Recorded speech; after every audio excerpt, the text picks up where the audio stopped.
Já vimos, então, fundo garantidor, tanto para crédito como para seguro, Joe Beck reintegra.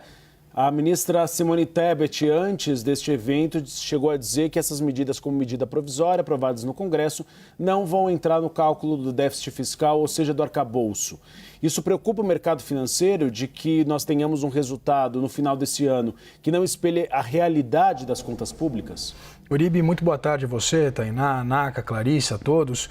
Uribe, a gente acompanhou um movimento de uma certa cautela por parte do mercado, né? Hoje uma reversão de tendência, aquilo que a gente acompanhou ontem, com o mercado precificando muito mais os balanços das empresas nessa temporada de publicação dos resultados, mas ainda há um movimento de espera, exatamente por esse motivo que o Naka trouxe, que é a gente entender exatamente os detalhes dessa medida. Há, inclusive, uma pressão nesse momento para que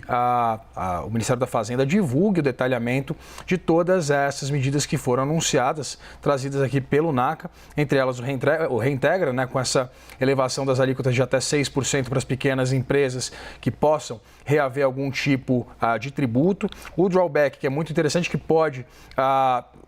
ou diminuir ou até mesmo isentar uma série de tributos que vão ser,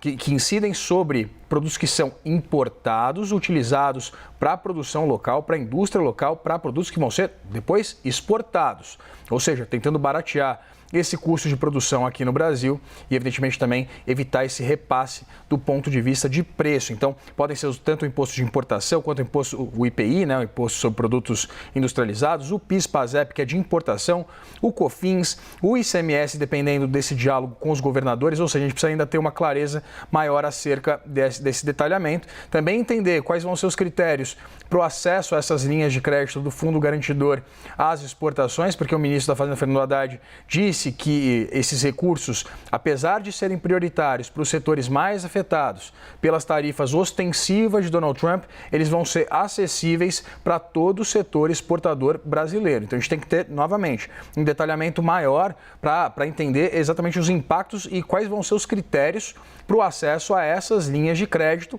e também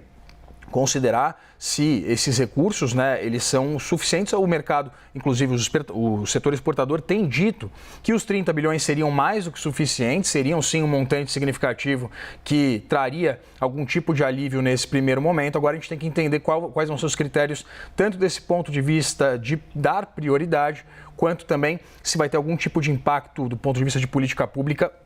do que a proposta original do fundo prevê, que é exatamente a compensação de algum tipo, por exemplo, de não pagamento de exportações brasileiras, né, evidentemente, para o exterior.